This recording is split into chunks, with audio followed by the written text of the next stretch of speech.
It's a mean looking machine, man. It looks cool. It looks phenomenal. I know what you're thinking. Ryan, where'd you get all those snazzy spacers? You betcha Millie Bobby Brown.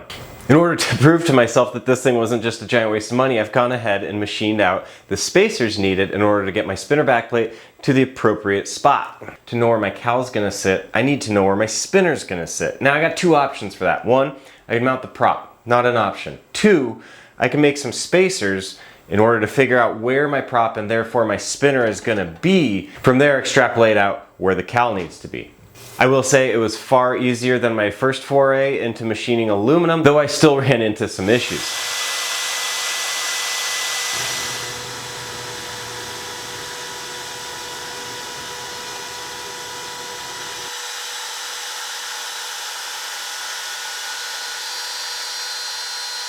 So what are we looking at here? Well, first off, there's a small spacer that takes place of the ring gear. That way it's not in my way as I do this. There's a series of spacers that make up the thickness of the prop hub. And then last, I have this larger adapter that I'm gonna use to mount my nose cone. I'm excited to see if this nose cone bolts up. I have not yet tried it. I'm gonna dare try it on camera and see if we're lucky here.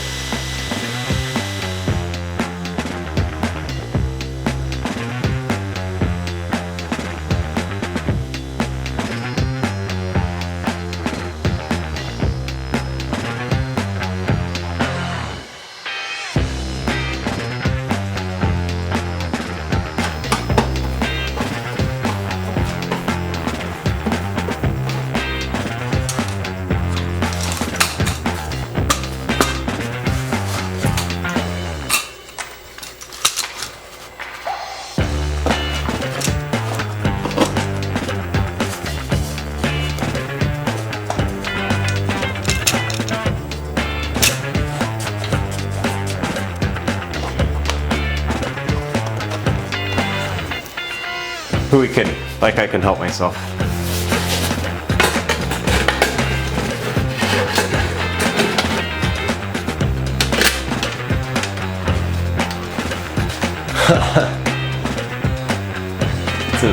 It's a mean looking machine, man. I gotta say, seeing this for the first time, like many of the firsts I've had lately, it's pretty exciting. It's a fantastic piece of work. A beautiful spinner. It's aggressive looking, I think. It's cool. I can't wait to see it with the cowl on. Now, speaking of which, I can't even begin to test fit this cowl because I got this stupid nose gear leg in the way. Many of you probably agree way too much with calling that thing stupid, but I stand by my A model. I do like it, but we need to make some room for that on the cowl. I'm gonna go ahead and take the dimensions given by the plans, trace out what needs to be removed, do an initial cut there, and see where then we need to adjust the cowl to get it to fit.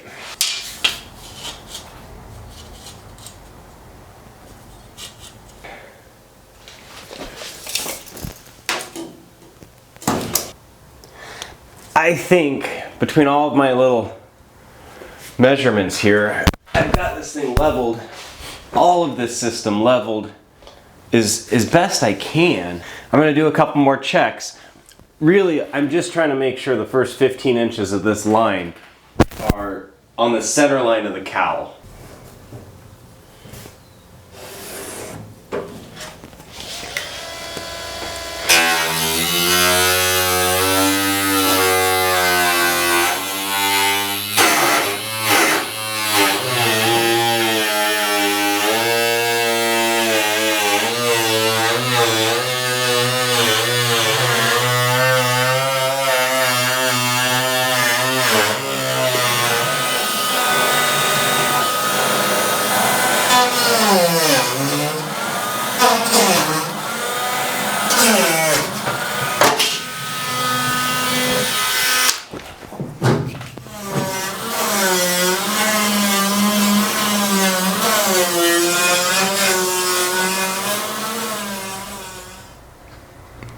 Somebody let Ryobi know I'm ready for my sponsorship check, like, whenever.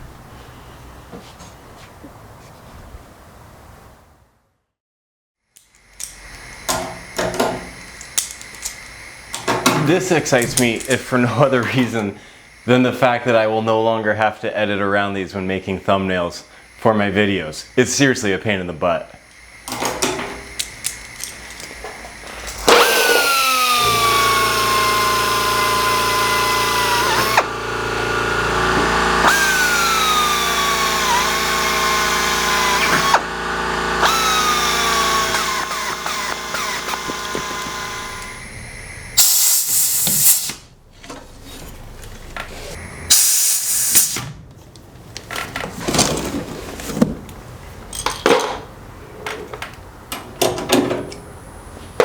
So here's the deal. As I'm reading up about the cowl here, I am reminded that I'm about to encounter probably the worst part of the build.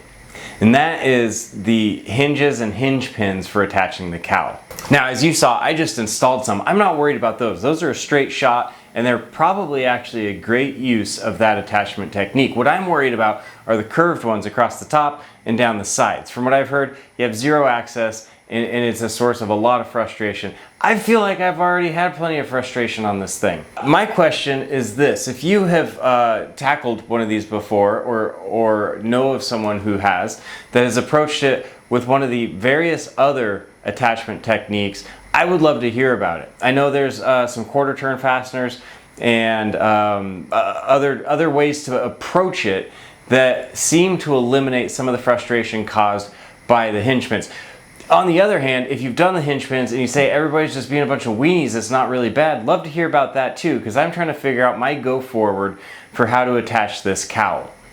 With the clecos clear of the lower cowling, I can now try to slide this thing on and test fit it. The problem of fitting it is these lower baffles are in the way of the cowl and we can't get it mocked up. But that, of course, is why we're doing this in the first place, to figure out where all of this needs to be trimmed to fit the cowl. I wish there was a better way than this. Right now I'm stuck with the keep trimming until you've trimmed too much and then go back and buy a part and trim a little less. I don't want to do that. On top of all that, I've got the snorkel here and I can't trim too much or else I lose room for my air filter, and it's all really tight and it all plays so closely together that I don't want to screw anything up. So I'm going to stare at it for a while.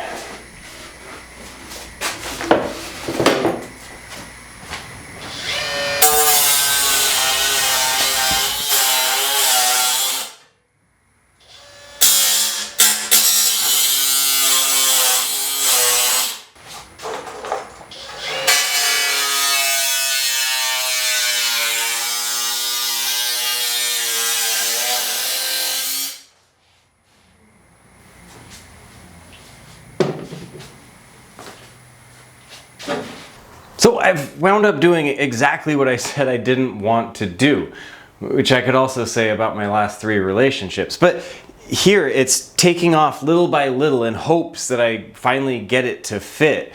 The trial and error process is exhausting, and I wish I could say I'm attacking it with surgical precision, but this is that type of surgery where they make you bite down on a stick and they just take a saw to one of your legs. That is to say, it's rough. I'm just doodling little lines of where I think the baffles are infringing on the cowl fit and slowly marching my way back in hopes that I don't take too much off. Now, I did get a little hint via a build log online, and that is make sure you draw a line of where your snorkel is going to go. A few people have trimmed off too much, getting too ambitious and trying to take it all off at once, and wound up with their snorkel not fitting and them not having adequate room to make an air box for their air filter.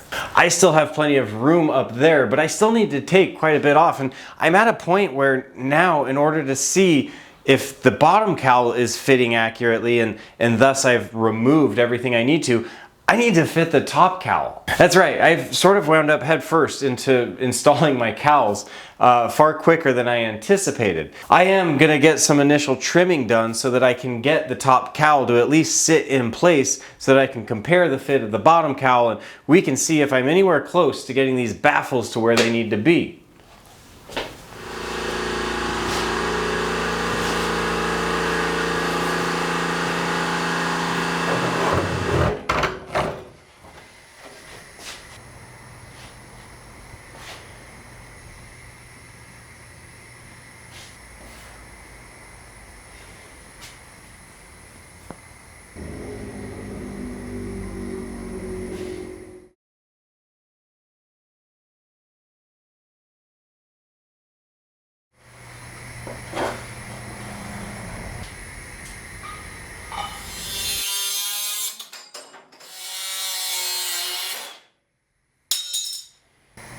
Believe it or not, between the cowl, the snorkel, and the baffles, I got 3 completely different sets of instructions that I got to go and read through. And on top of that, I needed to see how some other people have done this before me. So with that, we'll catch you next time on Ryan Flies. Nope, just kidding. We got plenty more left. See, aren't you glad we didn't have an episode last week? Now it's like a bonus episode, all on top of the first part of this. Sweet, dude. Golly. So a few weeks ago, I was able to provide a few lucky viewers some redemption codes for KitFlight, which is a build log tracking app. I have since connected with a few of those viewers, gotten some excellent feedback, and was able to sit down with the developer of KitFlight, not only providing the great news and great feedback, but talking about some future developments of the app and hearing about where it's going to go. Now, I'm incredibly excited about not only the internal goals, but future releases, and so I feel like I'm a bit invested in the success now, and I want to once again provide a reminder. If you are just starting out on your build and you haven't yet decided how you're going to log your app, I really suggest you check out KitFlight. Available on iOS, you can go to kitflight.com or search through the App Store and take a look and download from there. It's a one-time fee of $34.99, which is great as you're getting ready to embark on a journey that could take you 3, 4, 5+ years. It now has the ability to import your old build logs from certain platforms like the EAA build log website, and you can go ahead and export your build log if you were ever to want to format it to print it out, say if you're getting ready for airworthiness. It can save you a ton of time, it can keep your logs organized, and I think it'd be a great help to any builders out there who are just embarking on the journey or looking for a better way to document their build. If you have any questions, feel free to leave me a comment or go ahead and check out KitFlight and email the team over there and see if they're able to answer. Back to the build. All right, it's time to cut up a $50,000 engine.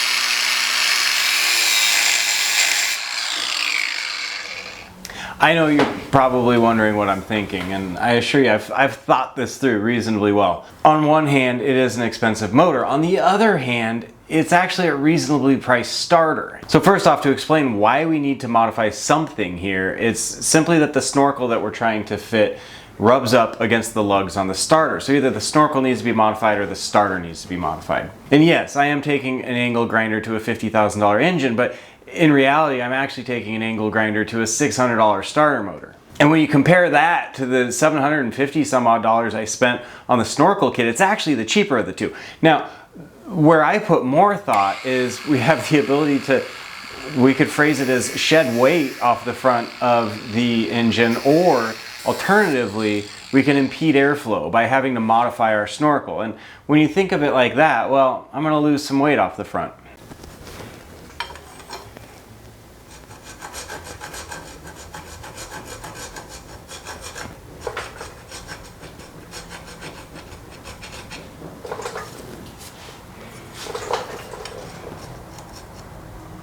You can see now where those lugs were and how much room I have in here to adjust this up as needed and get a good fit. So with that, I can now see that I need to take a little off the front side of this to even it up with the back side, and I'll start to get an idea on final placement on this. Now, of course, it's tied into the angle of this ramp, which is tied into the fit of the lower cowl, which is tied into the spinner and the upper cowl. And that's why my garage is awash with plane parts that I didn't think I would have out of the box so soon.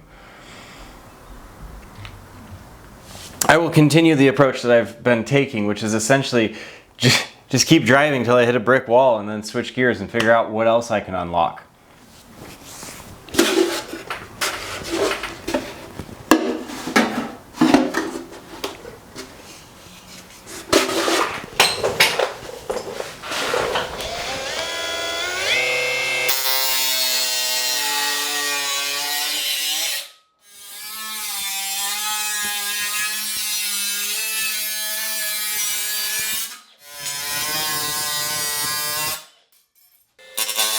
I got a good fit here. I got a good gap around here. We'll tighten it up a little bit, but that's allowed me to see how far back I can cut my baffle while still maintaining room for the air filter around here. It's brought some clarity to the fronts of these things so I can hack off some more material in a bit more methodical fashion. We'll go ahead and see how that works with the lower cowl, and if we like it, well, I forget why we were doing all this, so I'll have to go back to where we started and figure out what I was doing.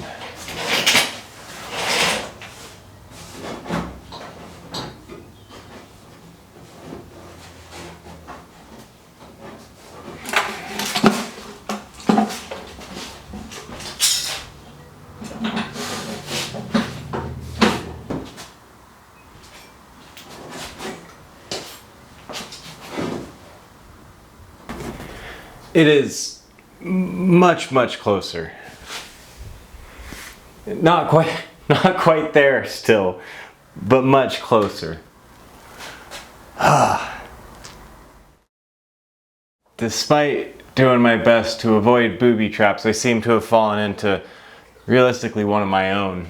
And it is that there's a bend in this ramp that helps align this piece of metal with the inlet scoop, or the inlet. And that bend affects the fit of the snorkel. And if we look,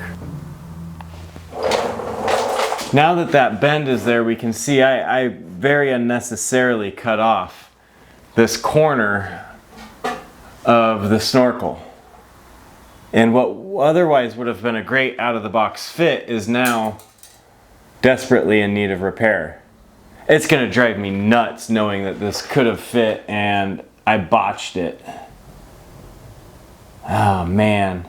It makes me want to just buy a new one and start again, but like I said, that's not a cheap piece.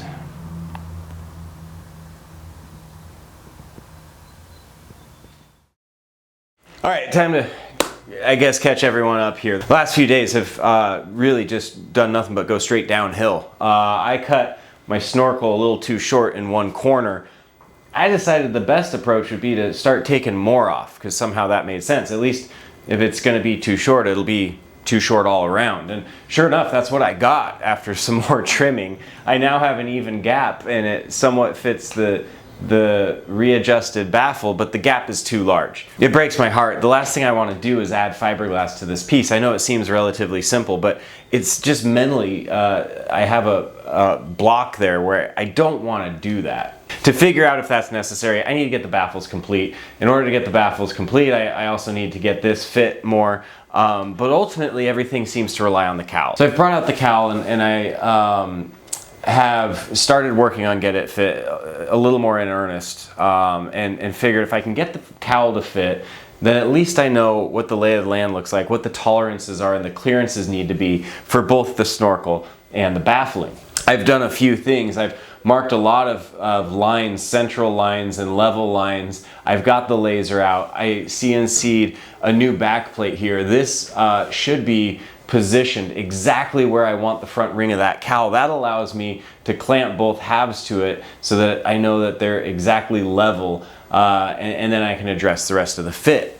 Also, to address the fit, I am going to need to trim the back part of the firewall and eventually the sides to get everything where it needs to be. But I need to do so carefully. I don't want to make the same mistake on the cowl that I did on the snorkel. We're dealing now with parts that are in the thousands instead of the hundreds. The cowl itself is rough.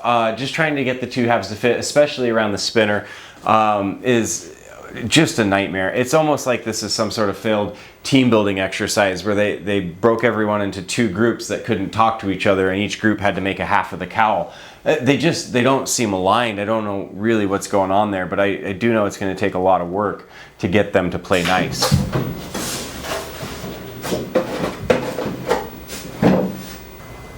I'm doing my best to try and take the lessons I learned from being too eager to cut on the snorkel and bring those to the cowl. I do not want to be cutting this thing too short. I do not want to be adding fiberglass to the cowl if I don't have to. And so, did those lessons stick? I don't know. We're going to find out in the next few hours here.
I've got it down here now.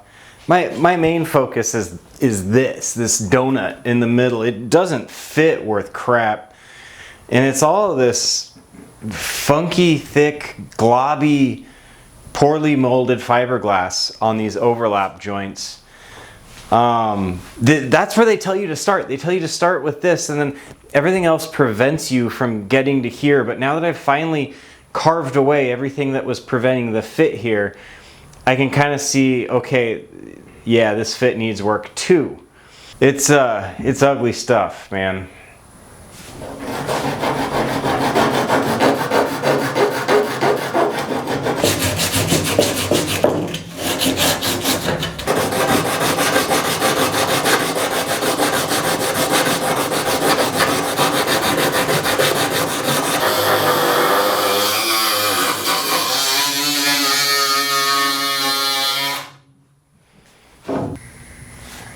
I'm interested in knowing the fit, the real fit. So I'm thinking about doing something fairly reckless.